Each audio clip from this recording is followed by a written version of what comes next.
Howdy peeps, and welcome to another inbox review. This week we have the Meng US Cougar, move up a little bit so you can see it says Meng, Cougar 6x6 mrap, although it calls it an MARP down here on the guff. It's another one of Meng's, I wouldn't know whether to say flagship kits, but much like the D9R I've recently reviewed and built, which build-wise gets a 10 out of 10 by the way.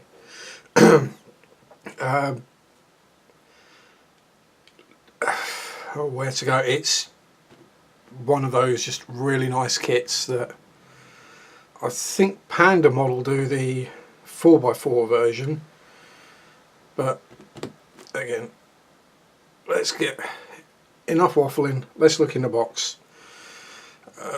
Yeah, 1/35 scale, doors can be built open or closed, roof gun mount is rotatable, PE parts. It's got the AK callouts on the side and the marking scheme, which is basically the same one on the box lid, and on the other side a little bit of stuff about it, blah blah blah blah blah blah blah. Yeah, just general guff about the vehicle.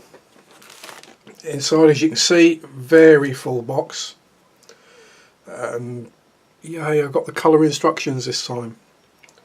So without further ado, as I'm trying to keep my videos down to a sensible length these days, we shall move that to one side and we shall have a quick look at the instructions. Me and a few guys have been having a natter about these things, and it would appear that people don't necessarily like looking at all the instruction steps, so we just have a quick look through and a general overview. Have the usual Chinese or Japanese and English, yeah, just a bit about the vehicle itself and what it did and what it does. Russian, safety stuff, tools required, how to put decals on, and the two assembly options, which look virtually identical to me, if not completely identical. Oh sorry, one's got a different thing stuck on the front of it. Guess some kind of radar or mine detector. And I will just flick through, there's a few holes to drill, but they're all clearly marked, again for the various options. And as you'd expect, fully detailed underside with all the bits and pieces all going together, full interior as well, and as you can see, it's typical Meng instructions. You can't go wrong with them really. They describe everything you need describing. There's probably a few bits that you might change as you go through the build on yourself, just to make life easier. Things like you wouldn't necessarily put the wheels on straight at the start, or the spare wheels on, until you'd finish painting and detailing the rest of the vehicle. So what is it? 32 or 33 steps. Well, 32 is the two different versions, finishing them off. And we get sprue map, sensible amount of etch, fairly complicated little decal sheet for what is armoured vehicles tend not to have too many. And the colour callouts, US Marine Corps in desert yellow, US Marine Corps in desert yellow, and the callouts in, weirdly, Vallejo on the back of the instruction manuals, but it calls out the AK ones on the box. So I'm guessing this was one of the ones where they were switching over between using Vallejo and AK before the deal was made. They had the books printed out, but they didn't have the boxes done yet. Anyway, we shall move the advertising hoarding out of the way for now, and we'll start looking at the plastic.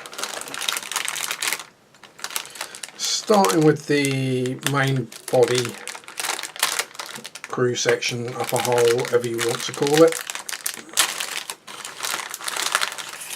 which is also a part of the gun, and some polycaps in there.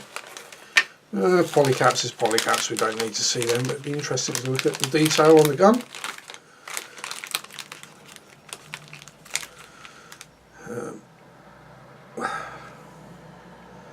Let's say slide moulded, hollowed out and drilled through barrel. I'm guessing there's probably something else sticks in there as well though. So anyway, blooming phone hasn't stopped all day. Cold caller again. So what do we get? Nice, fairly stiff, solid 2014 kit. Couple of little sprue attachment marks to clean up where it's been moulded, but so no flash, no burrs, no ejector pin marks on the inside that I can see, but a few under the bonnet and a couple right up the front there, but you're not going to see those. There's probably something sticks over them, sun visors or something. Again, not that you're ever going to see them from the outside of the vehicle. So, and yep, looks to be straight as well, which is always a bonus, especially things that size. But if it was a little bit kink, we can soon use brute force and ignorance to get it to stay in place.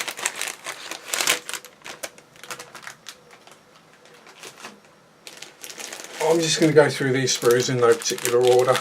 We've got 2 sprue Ds which contain the wheels. It looks to me like doors, brakes, suspension brackets, all sorts of fiddly little parts. But again, beautifully crisply moulded, no flash, some ejector pin stubs, but we can deal with those easily. I mean, literally like that. That's all it takes to get rid of those, or if you really want, and then sand down a little to get it nice and flush. But yep, 2 of those, they look nice to me.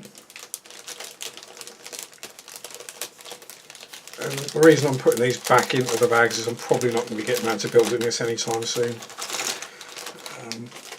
And it just makes life easier in the long run, saves parts from getting damaged. Onto sprue G, which seems to contain mainly the seats for the interior. Again, 2 of these, so we'll only take one out. I'll open the bag fully so we can have a close look. There's a little bit of texture moulded in and detail on the seats. We might be able to upgrade that with a bit of tin foil, give it a bit more of a torn appearance. Guessing that is the back for that seat. Some little grab handles and either bench seat bottoms or stowage boxes. But again, all nicely, crisply. It's Meng. The plastic is always nice to look at with Meng, and most of the time it fits together really well as well. The only Meng kit I built that had any minor issues was the Merkava, where some of the turret fits were a bit tight for some of those plates, but they weren't too bad. Next sprue is sprue A, which contains the lower chassis, some engine louvers I guess, and little side plates and more greebly bits. Again, nice solid, flat-ish moulding. Some nice detail underneath it, not that you're really ever going to see it. And more of those big proud ejector stubs on the inside. But again, let's see. If I picked up my clippers, they'd be even easier to get rid of. Ejector pin marks are all in places you're never going to see anyway, so it's not a problem. Some very nice louvers. These ones are moulded on a slant, these ones appear to be straight, so whether they go on top of those, I would assume. Judging by the mounting points and the holes in those ones, I would say they do, but I'll bring it up so you can see them a bit closer because they are quite nice. And then the lower hull, lower chassis, whichever you'd call it on this kind of vehicle.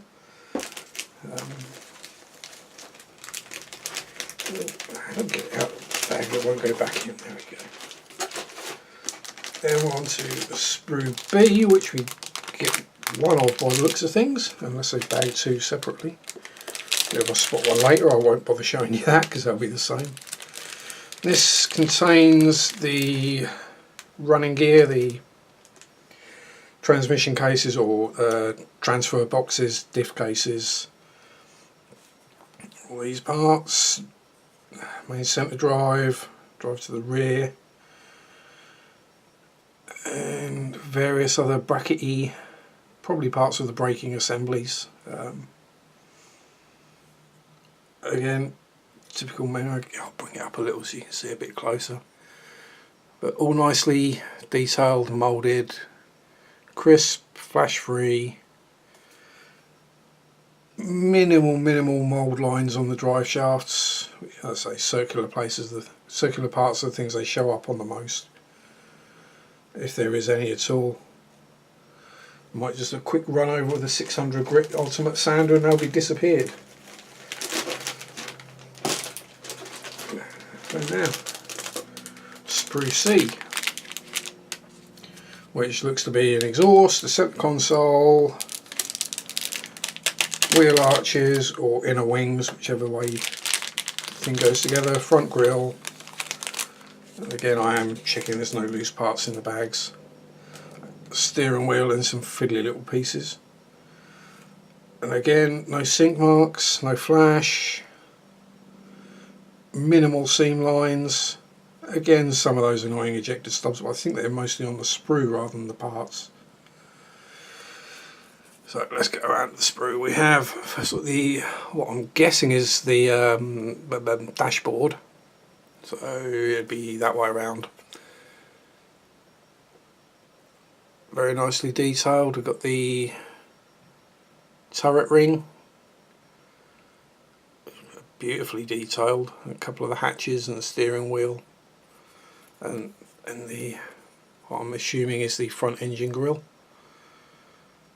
Nice and beefy looking and all angled, and yet you can see through it. I don't actually think there is an engine in this kit.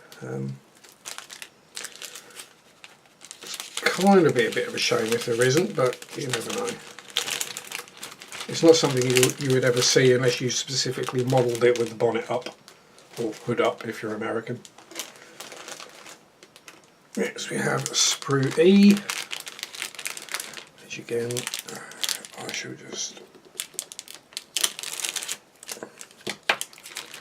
one of these days I will slip and slice my finger, don't worry, it's gonna happen, and I'll carry on filming it. We have some storage boxes, access steps I guess, with some very nice diamond plate detail on them. Other various small parts, a fan, steering parts, spare wheel parts. Again, all looking very nice and crisp. I don't know if I just bring the spare wheel parts up, you'll be able to see the quality of the bolt detail on those, how crisp that is. And then I'll get it to focus actually on what I'm showing it rather than what's beneath. The checker plate on the steps also looks very nice. That should chip up and take a wash quite nicely.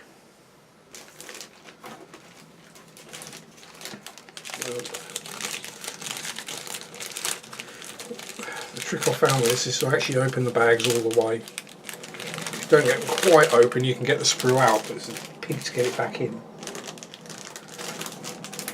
And next up we have sprue J, which contains what seems to be more parts for the interior, for the cabin.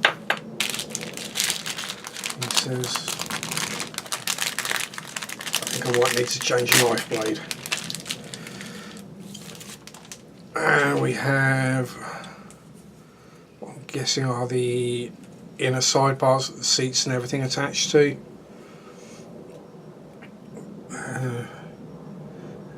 Seat bottoms of the springy thing, like on a forklift seat, so when you sit on it, it doesn't just go clump. Window slots, I'm guessing, doors, everything like that. Again, neat, fine detail, very crisp. No flash, no real mould seams, and none of the ejector pads either sticking out the back. Well, there's a little one in there, but that's never going to be a problem.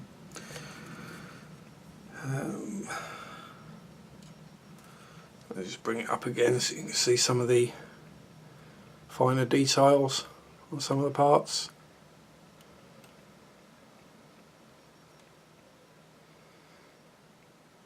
There we go.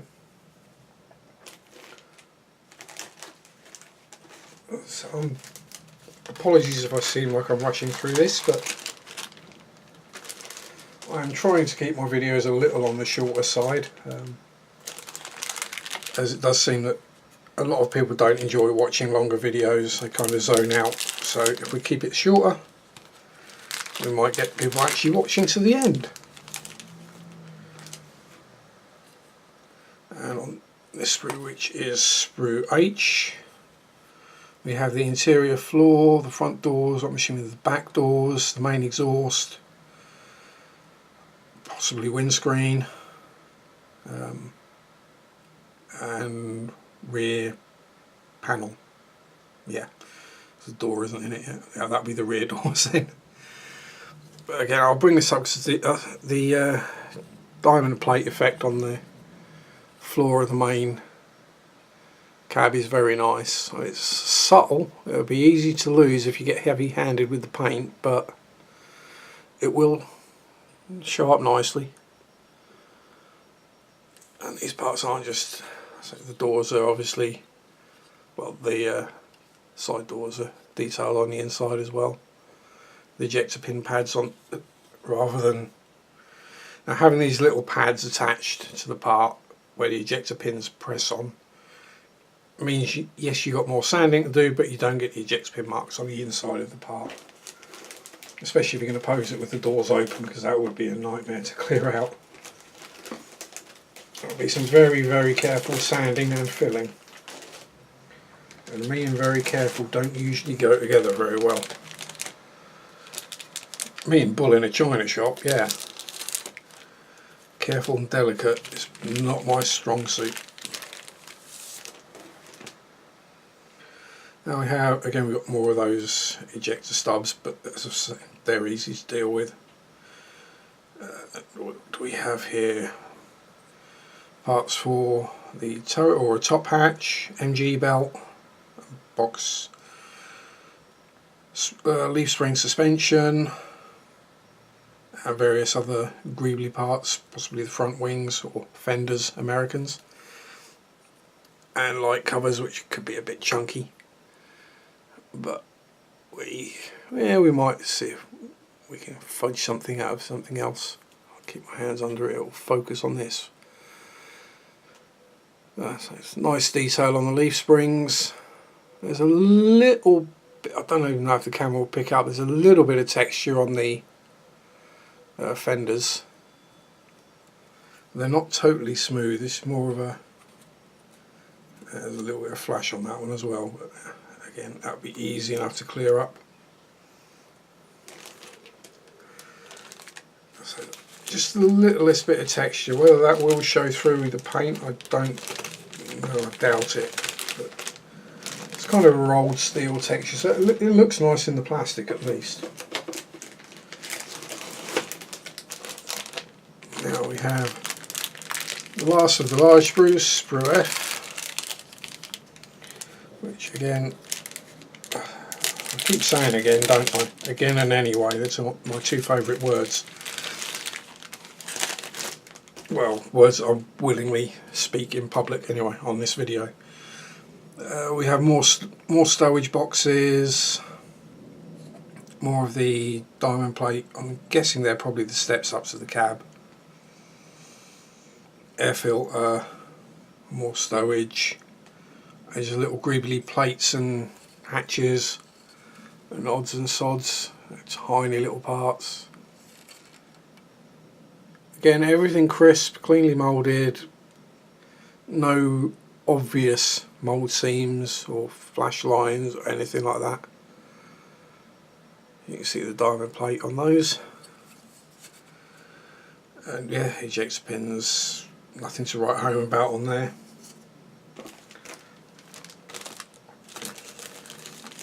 So we should pop that back in the bag. And we're on to smaller sprues. Sprue Z. Ooh, they cut this one close, didn't they? And we get 2 sprue Zs, and they appear to be very fragile, delicate antennas, aerials or whatever for, I'm guessing, communications and for the mine IED detectors. Centralise it a little more, might be better. And again, there is a little bit of a seam line on the thicker parts, but the really fine ones, no. Whether I use the really fine ones, I'm not sure. It depends if I can get them off the sprue in one piece and sand the sprue gates off.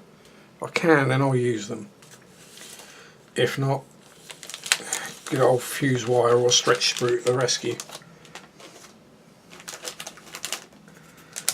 Next bag, we do have X and Y, so 2 different sprues in it. They are piddly little ones, so we'll just have a quick look.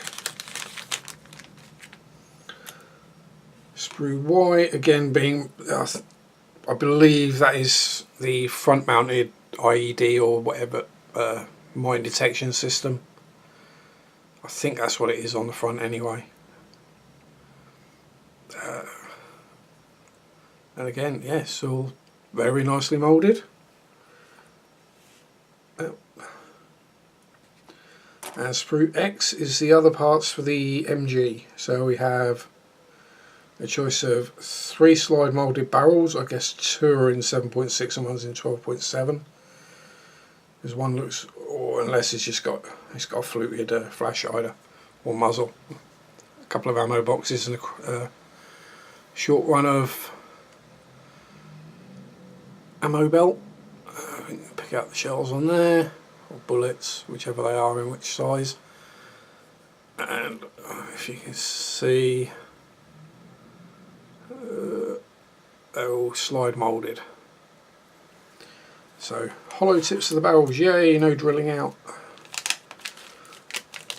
Although I do have the tiny drill bits, again, subtlety and delicacy, not a strong pursuit. Next we have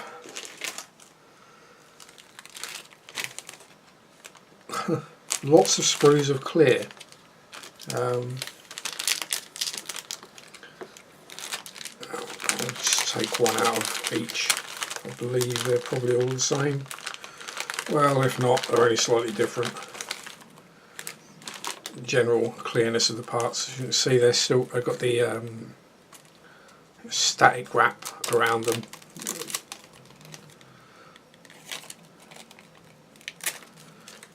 But I mean, they're absolutely crystal clear. And if they're anything like the dozer was, they don't even need gluing in. The windows on that were sandwiched either side. So yeah, beautiful clear parts.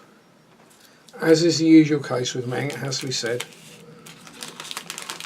I did have one of their kits as a little Japanese pusher-prop plane that the decals were less than stellar, shall we say.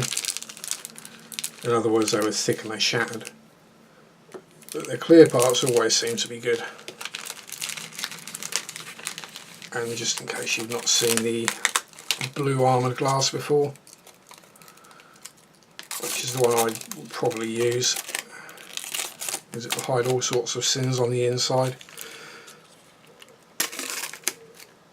But again, we can see almost crystal clear. It's just the bluey tint.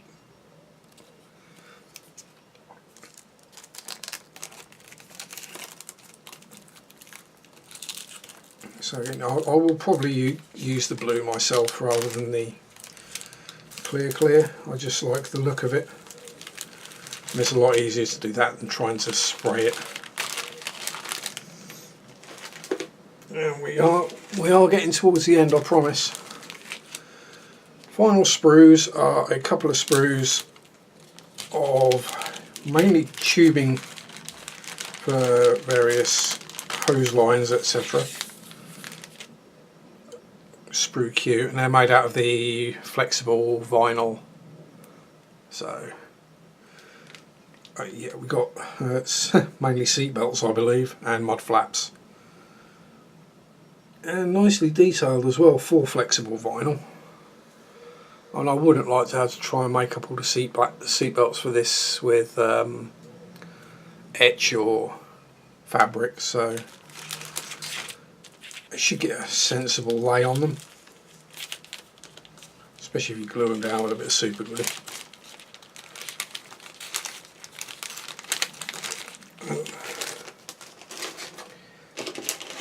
We also get a set of 8 very nicely moulded rubber tyres with the seam is right on the inside edge, so minimal sanding to get rid of those. I won't get those out because I have something else to show in a minute. And finally we have the smallish, sensibly sized sheet of etch. This is probably going to glare out big time. This is mainly engine grills, headlight covers, that kind of things.